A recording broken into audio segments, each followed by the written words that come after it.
My father's heart stopped at 4:17 on a Wednesday afternoon. By 8:30 that same evening, his wife had changed the locks on the front door. She was standing in the hallway when I came downstairs with my overnight bag, and she said the sentence she must have been rehearsing since the hospital called. "This is my house now. Pack your things and go." I had a duffel bag, a laptop, and a set of keys to a building she did not know existed. I zipped the bag and walked past her without a word. She had no idea what she had just done. Welcome back to Calm Drama Stories, where the quiet ones always have the last word. If you are new here, subscribe and hit the bell so you do not miss what happens next. Trust me, you are going to want to stay for this one. The Wednesday before my father died, I drove 40 minutes to his house for dinner, the way I did every week. Linda had made pot roast. She always made pot roast on Wednesdays, and she always set 3 places at the table.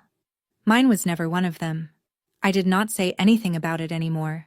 I had stopped saying anything about it 6 years ago. I would come in through the side door, find my plate in the cabinet, set it at the corner of the table where the placemat was a little shorter than the others, and eat whatever Linda had cooked. The routine was so familiar that it no longer required thought. My father was sitting at his usual chair when I walked in. He looked smaller than I remembered. His skin had the color of old newspaper, and his hands shook when he picked up his fork. He had been losing weight for months, and Linda kept saying it was his appetite. But I had pulled his medical records through the hospital portal. I knew it was his heart. Cora was scrolling through her phone across from him, her chair pushed back from the table, one knee up. She was 24 and still living at home, which Linda described as smart, and which I described as nothing, because it was not my business. My father asked me a question halfway through the meal. He set his fork down and said, "Did you get that building file sorted out?" Linda cut him off before I could answer. "Douglas, not at dinner. We were talking about the remodel." He looked at me. I looked at him. He picked up his fork again. After dinner, I washed the dishes. I always wash the dishes. On the counter beside the sink there was a stack of mail. The electric bill, an insurance statement, and a letter from a law firm addressed to Douglas Irving. The envelope was unopened. Linda swept the entire stack into a drawer before I could read the return address. "Just junk," she said. I dried my hands on the towel and drove home. The onion smell from the cast-iron skillet stayed on my coat the entire drive back. I rolled the window down at the highway merge and let the cold air pull it out. That was the last Wednesday I ate in that house. My mother died when I was 10. Her name was Helen, and she had brown hair and a quiet laugh, and a way of folding laundry that made it look like she was thinking about something else entirely. I remember the laundry more than I remember the funeral. After she was gone, my father did not know what to do with a 10-year-old girl who cried in the bathtub every night. He was not built for conversations about feelings. He was built for spreadsheets and assessments, and the particular kind of silence that men from small towns carry around like a second coat. So he did the only thing he knew how to do. He taught me math. Every Saturday morning he drove me around in his old truck, the kind with cloth seats that smelled like leather even though they were not leather. And we looked at houses. Not to buy, just to look. He would pull up in front of a property with a for sale sign and say, "What do you think this one's worth?" I would guess. He would correct me. Then he would explain why. Square footage, lot size, comparable sales, interest rates, the way a north-facing kitchen lost value in winter markets. I did not understand half of it. But I understood that he was talking to me, and that was enough. By the time I was 12, I could read a mortgage statement faster than most adults. I could estimate property tax from a listing photo. I could tell you whether a house was overpriced by the way the agent described the neighborhood. "Money does not fix everything," my father said one Saturday, idling in front of a 2-story colonial with a cracked driveway. "But it fixes a lot of things that people pretend have nothing to do with money." That same year, he married Linda. She came into the house with a 2-year-old daughter named Cora, and a smile that covered every room like fresh paint. She rearranged the kitchen. She bought new curtains. She cooked pot roast on Wednesdays and banana bread on Sundays, and she called my father honey in a voice that made it sound like she had been practicing. I wanted to like her. I tried, but within 6 months, my bedroom had been repainted pink and renamed Cora's playroom. And I was sleeping in the smallest room in the house, the one next to the garage that smelled like motor oil and cold concrete. My father said, "Linda had a hard time before. Be patient." I was 12. I was patient. Linda was not a bad person the way people in movies are bad. She did not yell or throw things or lock me in a closet. She was worse than that. She was thorough. Within 2 years of moving in, she had reorganized every room in the house to center around Cora. The family photos on the mantel shifted. First, a few of Helen were moved to the hallway, then to the upstairs landing, then to a box in the attic labeled Old Frames. Linda replaced them with studio portraits of herself, Douglas, and Cora. In one of them, taken at a department store photo booth, all 3 of them wore matching navy sweaters. I was not in the photo. I had not been invited to the session. She controlled the money, too. Not in a dramatic way. She kept a spreadsheet on the family desktop. Every grocery run, every gas receipt, every subscription.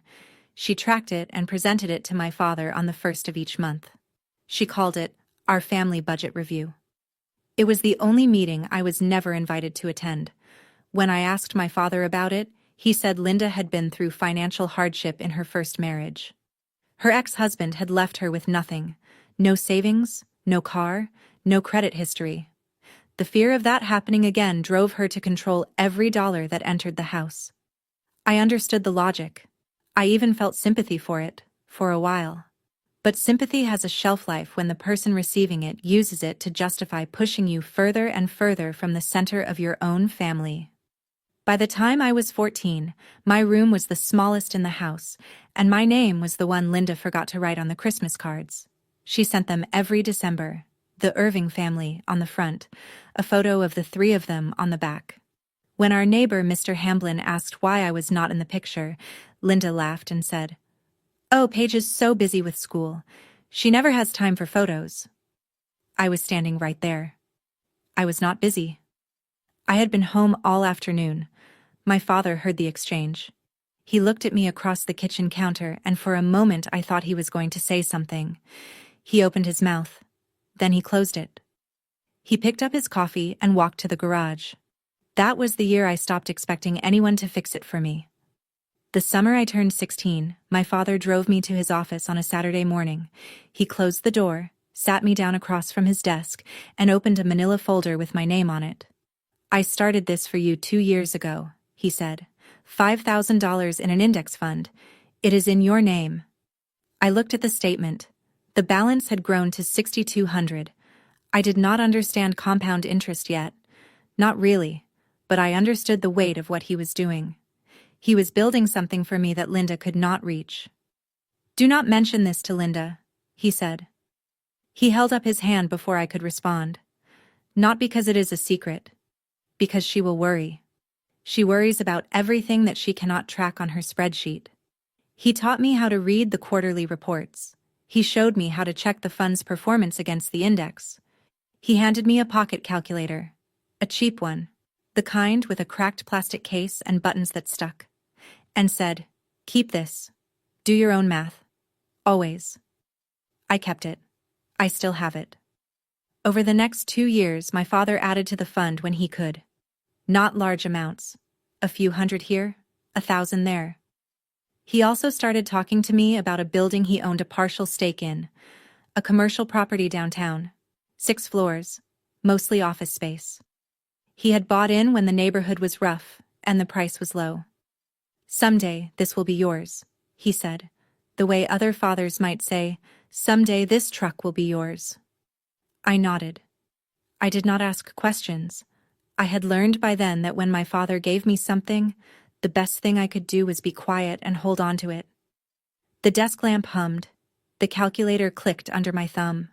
Outside, through the office window, I could hear a lawnmower running 2 houses down, and the low static of the AM radio my father always kept tuned to the market station. 6 years later, I graduated summa cum laude in forensic accounting. The fund my father started with $5,000 had grown to $62,000. And the building downtown, the one he said would someday be mine, was already in my name. He had transferred the first shares on my 18th birthday. I did not tell anyone. There was nothing to tell. It was just math. I left for college at 18 and did not come back. Not in the way people leave dramatically.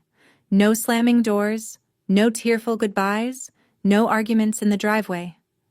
I just packed 2 suitcases, loaded them into the used sedan my father had helped me buy, and drove east to a university 4 hours away.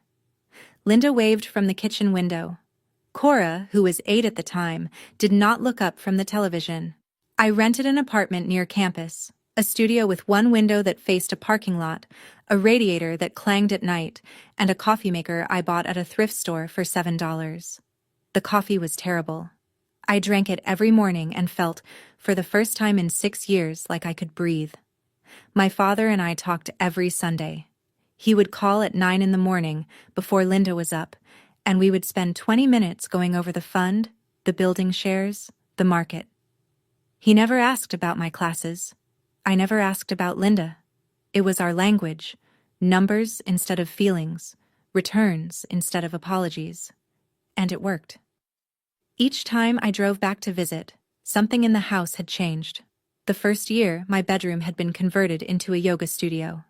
A roll-out mat on the floor, incense on the windowsill, a speaker mounted on the wall that played ocean sounds. The second year, the garage had been remodeled into a craft room for Cora. The third year, even the hallway photos had been updated. There was not a single picture of me visible on the first floor of the house I grew up in. Linda never asked what I did for a living. She never asked how much I earned. She assumed, I could see it in the way she looked at my coat, my car, my shoes, that I was getting by, nothing more. The idea that I might be doing well did not occur to her, because in her mind, I had always been the one who did not matter. Meanwhile, my father continued transferring shares of the commercial building into my name. By the time I was 28, I owned it entirely. The property had appreciated in ways that even he had not predicted. The neighborhood had gentrified. The tenants were paying market-rate leases. The building was worth more than every house on our street combined. Linda remodeled my old bedroom into a yoga studio the same month I signed my first lease. I did not mention it. Neither did she. My father was diagnosed with severe cardiomyopathy the spring I turned 32. The doctors said it could be managed. They said it would require medication, monitoring, and rest. They did not say it would require Linda's permission to visit. But that is what happened. The first time I called to arrange a visit, Linda picked up the house phone and said, "He is resting. The doctor said no stress." The second time she said, "Douglas does not want visitors right now. I am handling everything." The third time I drove to the house without calling. Linda met me at the door and said, "Paige, I know you are worried, but your father needs calm. You showing up unannounced is not calm." She closed the door. I stood on the porch for 2 minutes, then walked back to my car. I called my Aunt Maggie that night. Maggie was my father's younger sister, 70 years old, sharp as a tax audit, and the only person in the family who had never been charmed by Linda's pot roast. Maggie had always seen through her. She just never said it out loud, because Douglas had not asked. "Linda has been telling the family you are too busy with work to visit," Maggie said. "She told the Hamiltons at church that you had not called in weeks." "I have called 14 times in the last month," I said. "I know you have. I also know she got Douglas to sign a financial power of attorney last Tuesday. She is on his bank accounts now." I sat in my apartment, phone in one hand, and felt the floor shift. Not because of the money. My assets were separate, untouchable. Because I recognized the pattern. Linda was not just managing Douglas's care. She was managing access. She was controlling who saw him, what they heard, and what they believed. She was building a wall, and my father was too sick to see it. 3 weeks later, my father had his second stroke. Linda called the family, Maggie, the cousins, the neighbors, the church group. She organized rides, meal deliveries, hospital rotations. She did not call me. I found out from a hospital nurse who recognized my last name in the system and called the emergency contact number on file. My cell phone, which my father had listed years ago, before Linda had the chance to change it. He died on a Wednesday. Of course it was a Wednesday. The hospital called me at 4:21 in the afternoon. A nurse named Deborah, calm and practiced, told me that Douglas Irving had suffered a third cardiac event and had not survived. She said it with the kind of steady voice that meant she had done this many times before. She asked if I needed a moment. I said no. I said thank you. I said I would be there by tonight. I drove 3 hours in the dark. I did not turn on the radio. I did not cry. I thought about the last time I had seen my father, 6 weeks earlier, through the kitchen window as Linda walked me back to my car. He had been sitting at the table looking out at me, and he had raised one hand, not a wave, just a lift of the palm, and held it there until I pulled out of the driveway. I had not been allowed inside that day. When I arrived at the house, there were cars in the driveway, neighbors, a few cousins. The porch light was on, and through the front window I could see Linda in the kitchen, arranging white chrysanthemums in a glass vase. She was wearing a black blouse and her hair was pinned up. She looked like a woman who had been expecting this for a long time. I went in through the side door. My old way in. Upstairs, the yoga studio, my former bedroom, still had the mat rolled out and the incense burner on the windowsill. I set my duffel bag on the mat and sat on the floor. Linda appeared in the doorway within 5 minutes. She stood with both hands on the frame, blocking the hall light. "You are not sleeping here," she said. "This is my house now. Your father would have wanted it that way." I looked at the mat, at the incense, at the speaker on the wall. None of this had been mine for a very long time. "Okay," I said. I picked up my bag, walked downstairs, and passed Cora on the staircase. She was standing 3 steps up, holding her phone against her chest. She did not speak. She looked at me the way you look at someone leaving a building you know they are not coming back to. I drove to a motel 4 miles down the highway.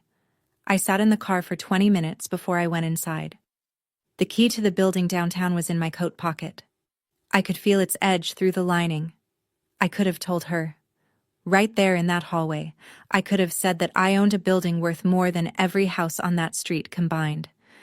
But some truths are worth more when they arrive on schedule. The funeral was held at a small church on Elm Street, the one with the stained glass window of a shepherd that had been cracked since 1987 and never repaired.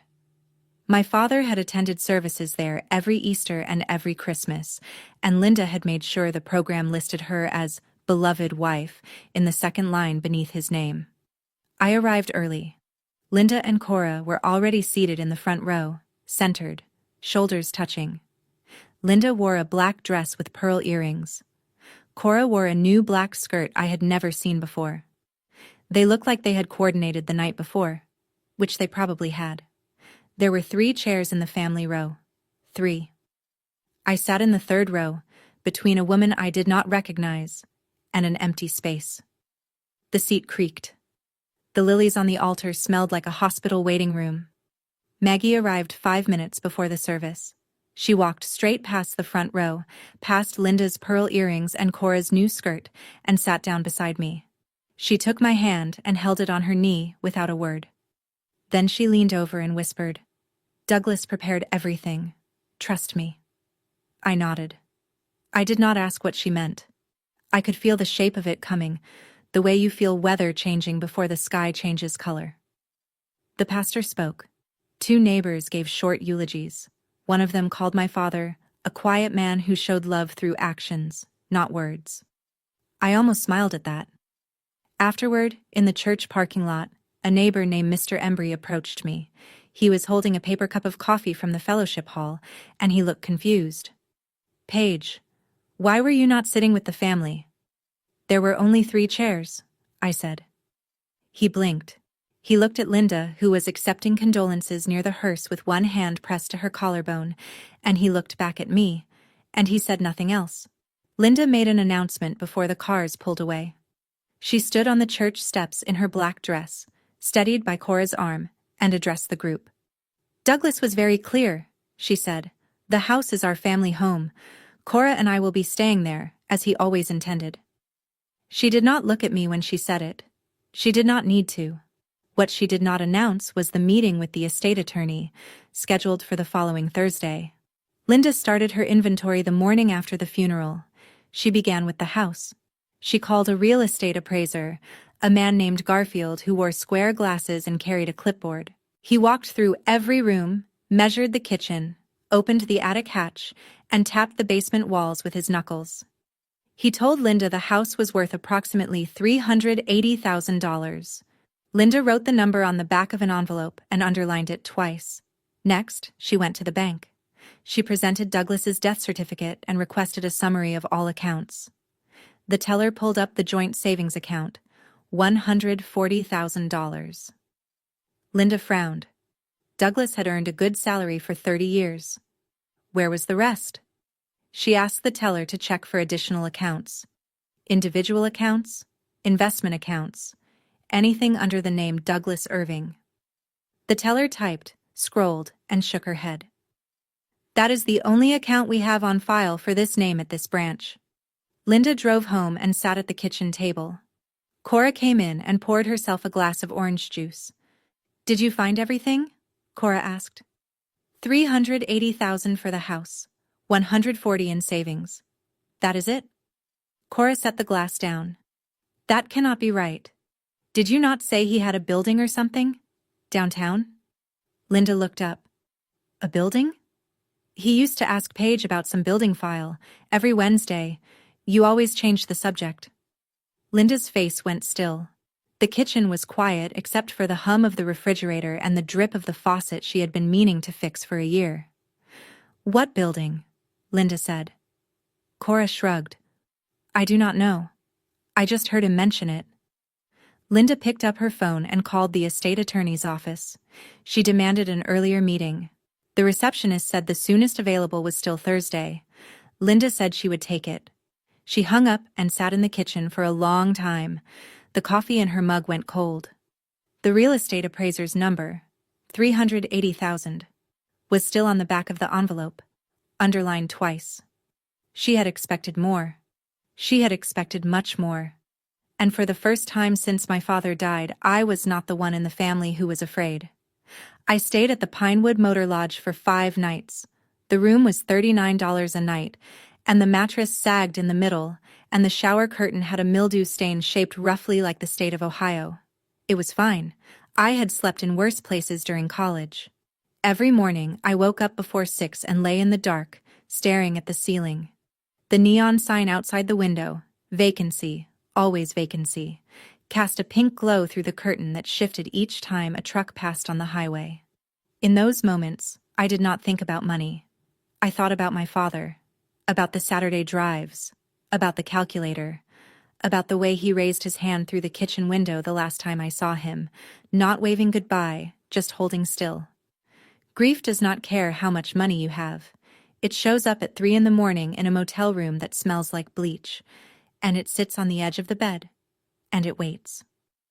On the 3rd morning, I called my attorney, Mitchell Hale.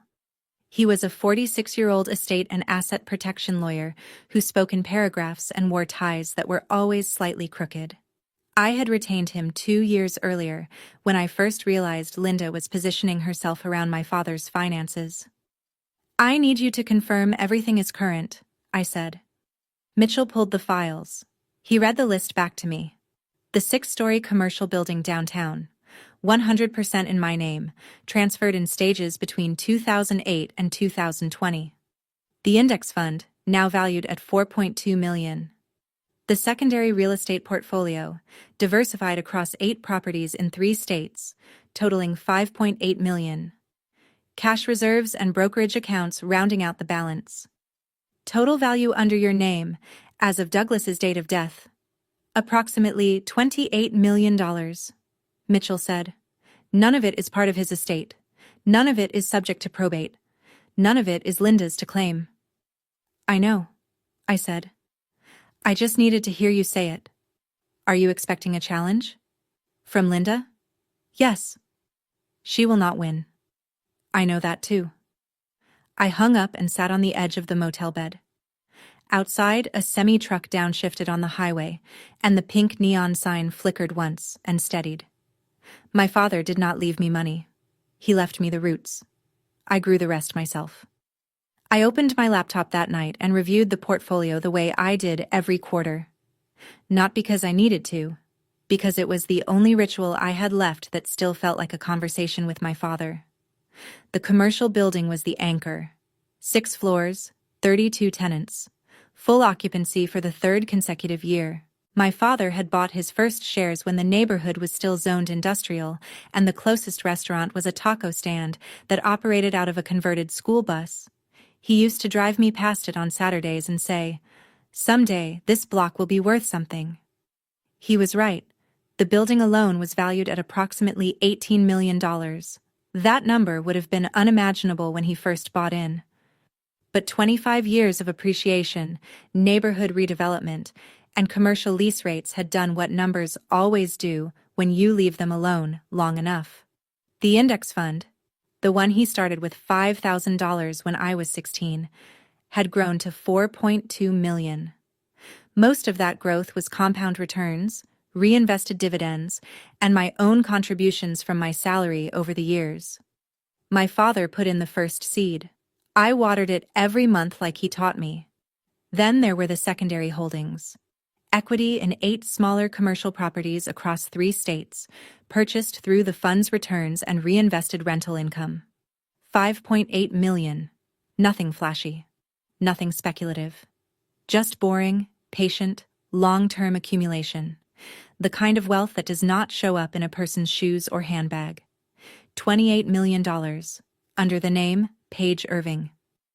Not a single dollar was in Douglas Irving's estate. Linda was fighting over a house worth $380,000.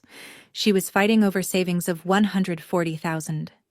She was changing locks and arranging chrysanthemums and rehearsing sentences about my house, while the person she had kicked out held a portfolio worth more than 50 times the property she was so desperate to claim. I closed the laptop. The motel room was dark, except for the blue glow of the screen fading from the ceiling. Outside, a car pulled into the lot, headlights sweeping across the curtain, then cutting off. I did not feel victorious. I did not feel righteous. I felt tired, and I missed my father. And I wanted to call him and tell him the numbers, the way I had every quarter for 18 years. But some calls cannot be made. Linda called me on a Monday evening, 4 days before the will reading. It was the first time she had dialed my number since the night she told me to pack my bags. Paige. Her voice was sweet, controlled. The same voice she used when company was over and she needed me to clear the dessert plates. "I need to ask you something." "Go ahead." "Your father, did he ever mention a building? Something downtown?" Cora said he used to bring it up at dinner. "A building," I said. "Yes, some kind of commercial property. I have been going through his papers and I cannot find anything about it. I think everything will be clarified at the reading on Thursday." Silence. Then, "Paige, I was his wife for 22 years. I have a right to know what he owned." "Then the attorney will explain it." "I do not want to wait until Thursday. I want to know now." "I understand." "Are you going to tell me?" "I think Thursday is the right time." She hung up. Then she called back. I did not answer. She called again. And again. 3 calls in 7 minutes. I set the phone face down on the motel nightstand and listened to it vibrate against the wood.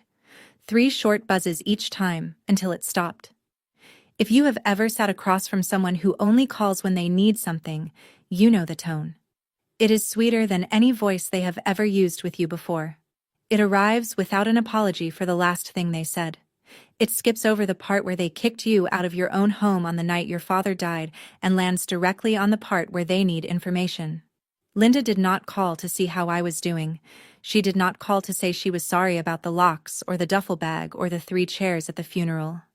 She called because she had found a number that did not add up, and I was the only variable she had not accounted for. I turned off the phone and lay in the dark. The mattress sagged. The neon sign blinked. And somewhere, in a house 4 miles away, a woman was sitting at a kitchen table, realizing for the first time that the person she had dismissed for 22 years might be the most important person in the room. She just did not know how important yet. Maggie called me on Tuesday morning. She did not say hello. She said, "Linda withdrew $80,000 from the joint savings account yesterday." I sat up in bed. How? She used the financial power of attorney Douglas signed last spring, walked into the branch with the document and a death certificate and requested a cashier's check. The power of attorney is not valid anymore. It terminates when the principal dies. I know that. You know that. Apparently, the teller did not. I called Mitchell within the hour. He confirmed it. The transaction had posted $80,000, withdrawn from a joint account using a power of attorney that had legally expired the moment Douglas's heart stopped. "The withdrawal is contestable," Mitchell said. "A POA ceases at death under state law. The bank may share liability for honoring it, but more immediately, it tells us something about Linda's mindset." What does it tell us? She is panicking. She is grabbing what she can reach, because she suspects there is something she cannot reach. I asked him to pull the transaction records. He did. 80,000 out. The funeral had cost approximately 8,000. The service, the casket, the plot, the flowers. That left 72,000 unaccounted for. Where did the rest go? I asked. I will have the bank trace the cashier's check, but my guess is it went into a personal account Linda opened recently. Print everything, bring it Thursday. Already done. I hung up and sat at the small motel desk, the one with the laminate top that was peeling at the corner. The printer in Mitchell's office was probably running right now. Transaction statements, POA expiration dates, state statute citations. Each page another brick in a wall that Linda did not know was being built around her. She had taken the money because she was scared. I understood that. Fear makes people do things that logic cannot explain. But understanding something is not the same as excusing it, and $80,000 withdrawn from a dead man's account using an expired legal document is not fear. It is theft dressed up in black clothing and pearl earrings. The will reading was in 4 days. Linda had no idea that every dollar she moved was being documented.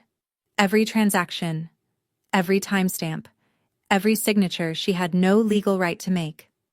I set my phone on the nightstand and turned it off again. Thursday would come soon enough. The law office of Harlan Beckett was on the second floor of a brick building on Main Street, above a dentist's office and across from a bakery that smelled like cinnamon rolls every morning at 7. The staircase was narrow, the banister was wooden, and the carpet on the landing had been replaced so many times that the color no longer matched the walls. Harlan's conference room had a long oval table made of dark wood, 8 chairs upholstered in green leather, and a window that overlooked the parking lot. On the wall behind his chair hung a framed law degree from a state university and a clock with Roman numerals that ticked louder than it should have. Linda arrived first. She wore a black blazer, pressed slacks, and the same pearl earrings from the funeral. Cora followed behind her in a gray cardigan, clutching a small handbag. They sat at the head of the table as though the seating chart had already been decided. Maggie came next. She wore a navy blue dress she had probably owned for 20 years and a pair of flat shoes that made no sound on the carpet. She sat halfway down the table and folded her hands.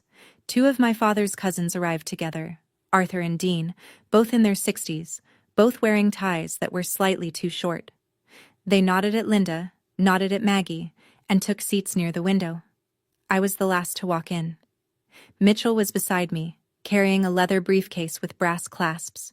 He wore a gray suit and a tie that was, as always, slightly crooked. Linda's eyes locked onto Mitchell immediately. "Who is this?" she said.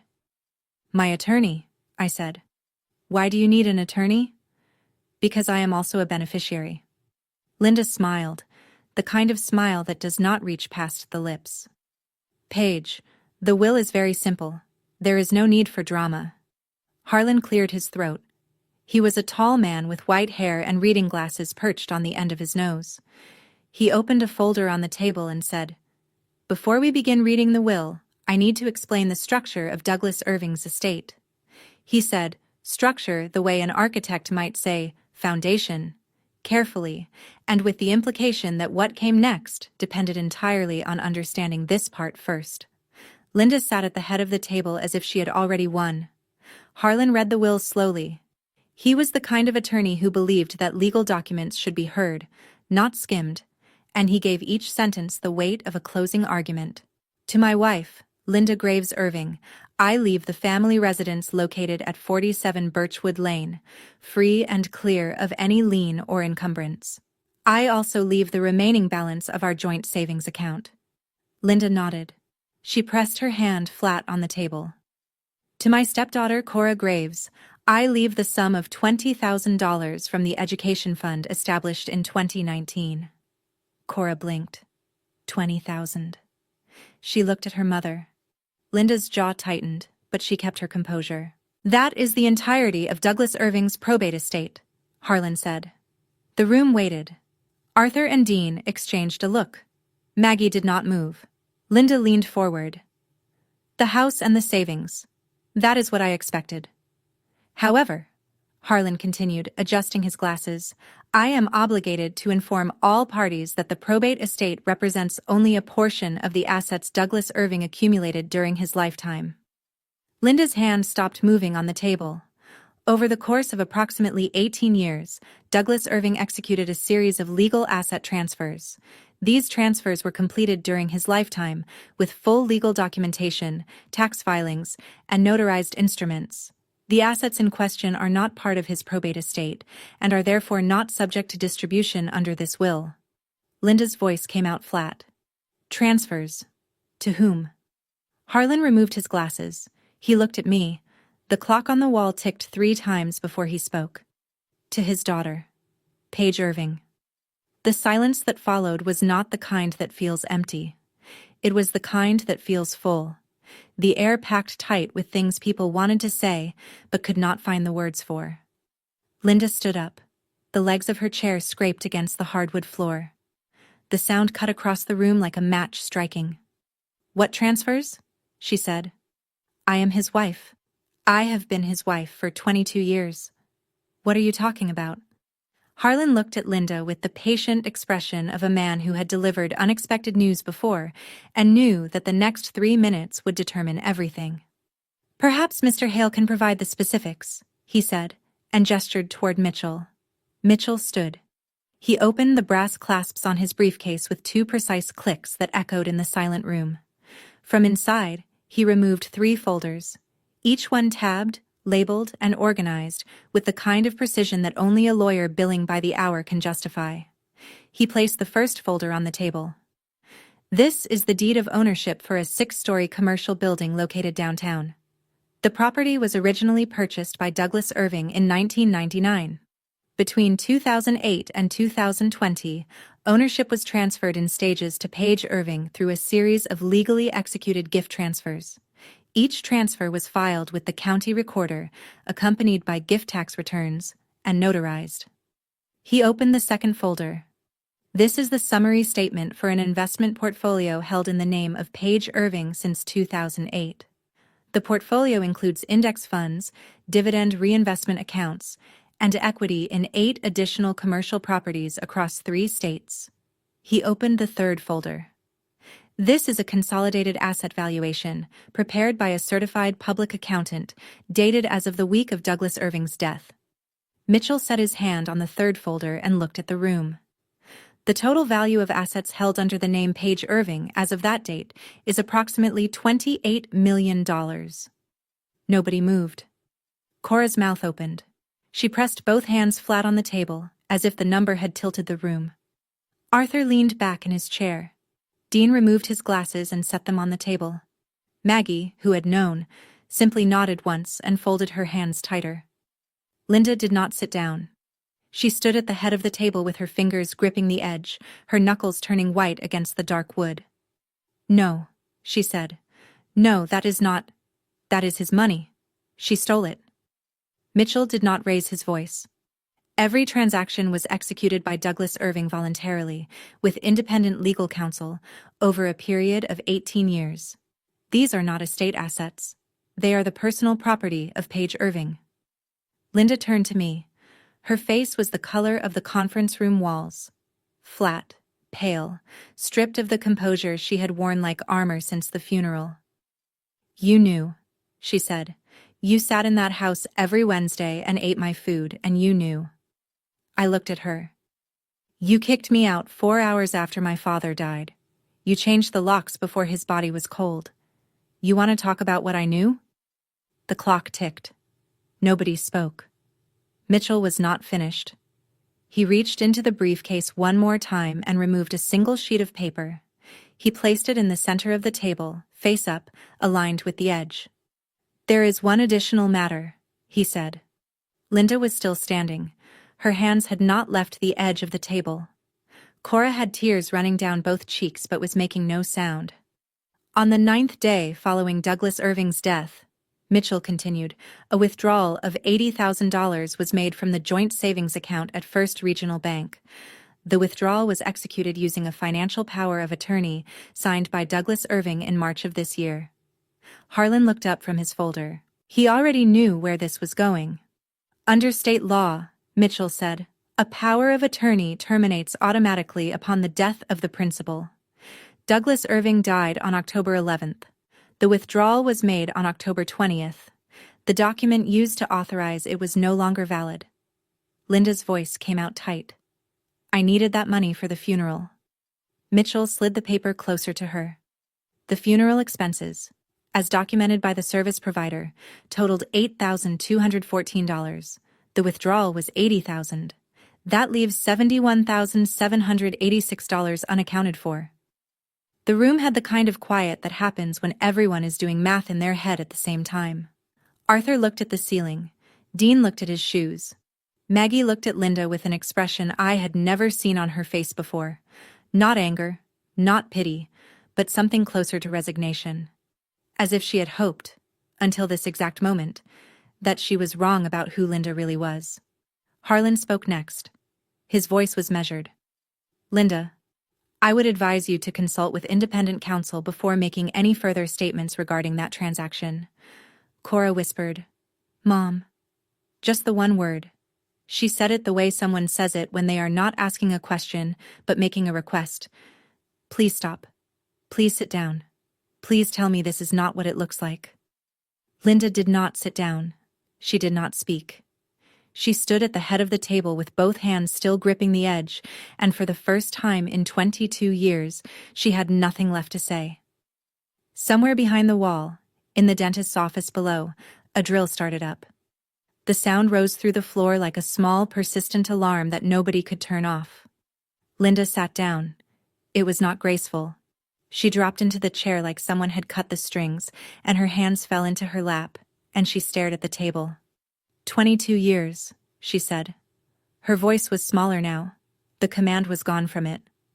"I cooked for him. I cleaned for him. I drove him to every appointment.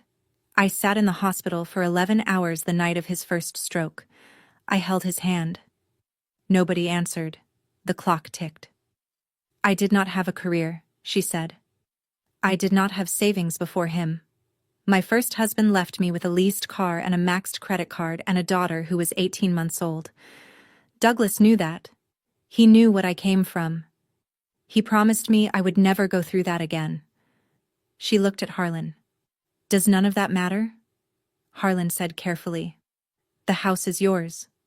The savings, minus the contested withdrawal, are part of the estate. Douglas did not leave you with nothing, Linda. He left me a house," she said, "and he gave her $28 million. He gave her those assets while he was alive," Harlan said. "They were his to give." Maggie spoke for the first time. She had been sitting quietly, hands folded, watching the room the way she watched everything, with patience and without commentary, until the right moment. "Douglas loved you, Linda," she said. "He married you because he loved you. But he also loved Paige. And he knew, we both knew, that you would never share willingly. So he made sure Paige was taken care of before it came to this." Linda looked at Maggie as though she had been slapped. "You knew?" "I knew because Douglas told me. Years ago. He said, 'Linda will never let Paige have anything unless it is already done.'" He was not being cruel. He was being honest. Cora pulled her chair closer to her mother. She put her hand on Linda's arm. Linda did not acknowledge it. "I did not know," Linda whispered. "I did not know any of this." And there it was. The truest sentence Linda had spoken in 22 years. She did not know because she had never asked. She did not know because she had never considered the possibility that the quiet girl who washed dishes and drove home every Wednesday might matter more than she assumed. The conference room clock struck the half-hour. No one moved to leave. I stood up. Everyone in the room looked at me. Linda with her hands in her lap. Cora with tears drying on her cheeks. Maggie with her steady gaze. Arthur and Dean with their slightly too short ties. Harlan behind his folder. Mitchell beside his briefcase. "I did not come here to take anything from anyone," I said. "Everything under my name has been mine for years. I came here so that everyone in this room would know the truth. Not part of it, all of it." I looked at Linda. She did not look away. "From today forward, I will not call. I will not visit. I will not explain. If you or Cora need to reach me, you can do it through Mitchell." I picked up my bag from the floor beside my chair. I turned to Maggie. "Thank you, Aunt Maggie."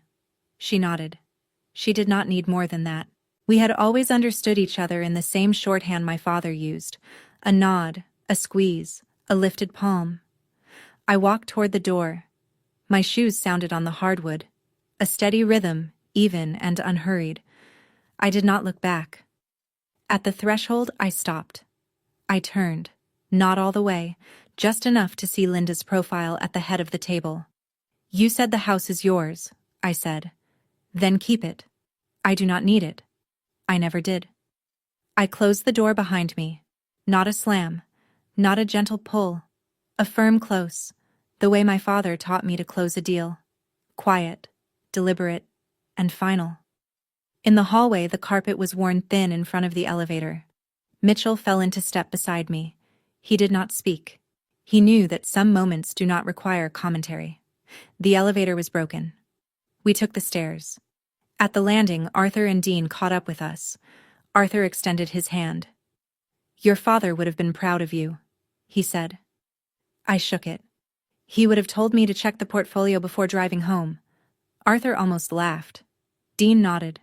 They walked to their car, and I walked to mine, and the cinnamon roll smell from the bakery across the street followed me down the sidewalk like something warm and ordinary, and completely unrelated to any of what had just happened upstairs. That was fine. Ordinary was fine. I sat in the car for a long time. The parking lot behind the law office was nearly empty. Mitchell had left. Arthur and Dean had left. Inside the building, I assumed Linda and Cora were still in the conference room, still absorbing, still recalibrating the shape of their lives. I put my hands on the steering wheel and stared through the windshield at the brick wall across the lot. There was a drain pipe running down the side of the building with a rust stain shaped like a question mark. I stared at it until my vision blurred, and then I cried.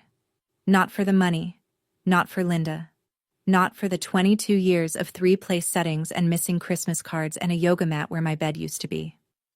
I cried for my father. Because he had known. He had known this day would come. The day Linda would change the locks. The day she would stand in the hallway and say, "Pack your bags."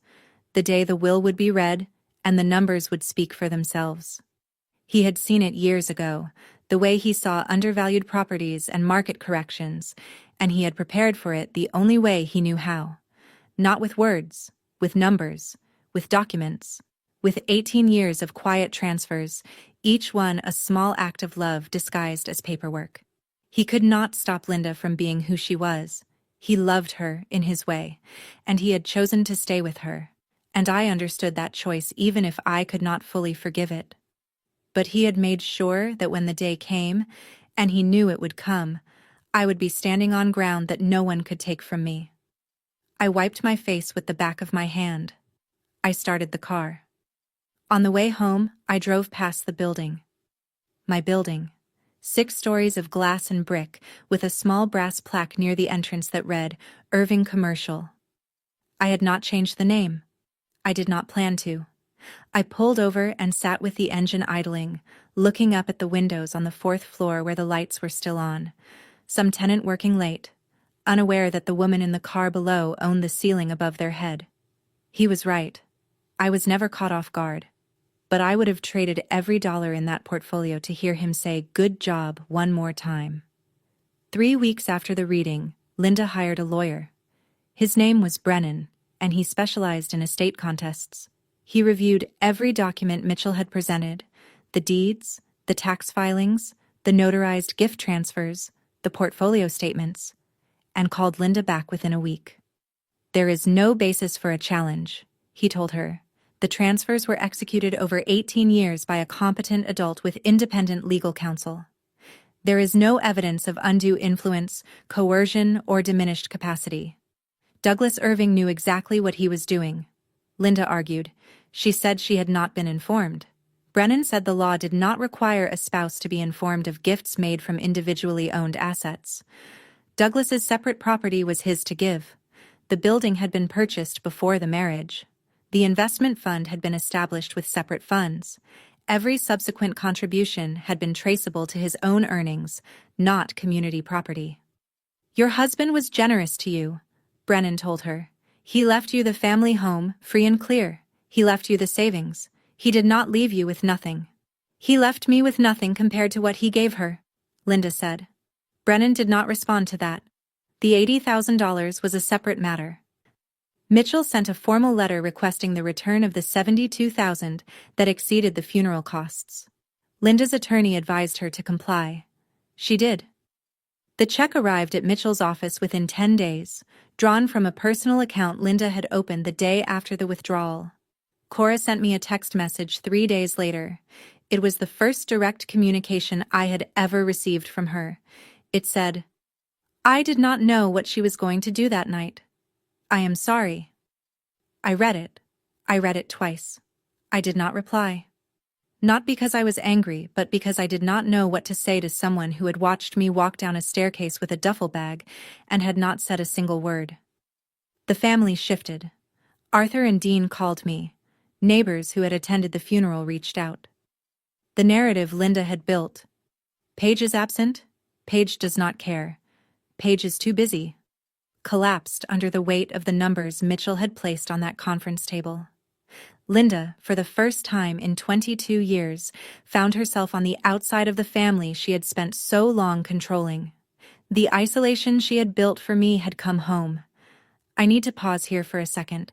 If you have ever had someone in your family treat you like you were invisible until they needed something from you, you know exactly what this felt like. Not the money part. The part where they only see you when it costs them nothing. If this story is hitting close to home, leave a comment. Tell me, did you ever walk away from someone who only loved you on their terms? And while you are here, please subscribe. It means more than you know. 6 months later, I moved into a 2-bedroom apartment on the 7th floor of a building that overlooked a public park. It was not extravagant. It had hardwood floors that creaked near the bathroom door, a kitchen with enough counter space to cook a real meal, and 2 windows in the living room that faced east. So the morning light came in warm and direct and landed on the spot where I put my desk. I opened my own consulting firm that spring. I called it Irving Compliance Group. The name was not an accident. It was not a tribute in the sentimental sense. My father would have hated sentimentality. It was a statement of origin. Everything I knew about numbers, about patience, about reading a ledger the way some people read poetry, it started with him. Maggie came for dinner once a month. She brought bread from the bakery near her house and a bottle of wine she swore was on sale but never actually was. We ate at the small table by the window and talked about Douglas, not with sadness, but with the particular kind of warmth that comes from knowing someone exactly as they were, without revision. He used to say you were the only person in the family who understood interest rates, Maggie told me one evening, cutting a slice of sourdough. He used to say that about everyone he liked, I said. She smiled. No, just you. I kept one thing from the old house. Not the house itself. Not the furniture. Not the photographs Linda had curated so carefully over the years. I kept the calculator. It sat on my desk beside my laptop, A 30-year-old pocket calculator with a cracked plastic case, yellowed buttons, and a display that flickered when you pressed the equals sign too hard. It was the same one my father had handed me the summer I was 16, in his office, with the desk lamp humming and the AM radio murmuring behind us. Linda did not call. I did not expect her to. Cora had sent one more letter, handwritten, on stationery I did not recognize. She wrote about her job search, about the house feeling different now, about how she wished things had been different. I read it. I set it on the kitchen counter and let it sit there for a week. Then I put it in a drawer. I was not ready to reply, and I had learned, finally, that not being ready was not the same as not caring. I was sitting at my desk on a Tuesday morning when I picked up the calculator. It was heavier than it looked. The plastic was warm from the sunlight coming through the window, and the buttons had the soft resistance of something that has been pressed 10,000 times and expects to be pressed 10,000 more. The brand name on the bottom had worn off years ago. The battery compartment had a piece of tape holding it shut, the same piece my father had put there when I was 17, and the latch broke during a Saturday drive. I turned it on. The screen lit up. A faint gray-green glow, the numbers slightly uneven, the decimal point brighter than the digits. It still worked. Of course it still worked. My father did not buy things that stopped working. I typed in the number, 2, 8, 0, 0, 0, 0, 0, 0, 28 million. I looked at it for a long time. The screen held the number without judgment, without commentary, without applause. It was just math. The same way it had always been just math. On those Saturday drives, in the office with the desk lamp, on the quarterly calls, in the motel room at 3 in the morning. My father had said once, sitting in his truck outside a colonial with a cracked driveway, "Money does not fix everything, but knowing how to count it means you will never be caught off guard." He was right. I was never caught off guard, not by Linda, not by the locks, not by the 3 chairs, not by any of it. But I would have traded every dollar on that screen to hear him say it one more time. I turned the calculator off. The screen went dark. I set it back on the desk, next to the laptop, where it had been every day since I moved in. Then I picked up my coffee, opened my email, and started the day. Outside, the park was filling with joggers and dog walkers, and a woman pushing a stroller through the fallen leaves. The sun was still coming through the east window. The floor creaked near the bathroom door. The bread Maggie had brought on Sunday was still on the counter, wrapped in a cloth napkin, and there was enough left for toast. This was my life. I had built it. And it was enough. My name is Paige Irving, and that is my story. My father did not leave me money. He left me the one thing money cannot buy, the ability to never need anyone's permission to exist. If this story meant something to you, please like, subscribe, and share it with someone who needs to hear it today. There are more stories like mine in the description below. I will see you in the next one.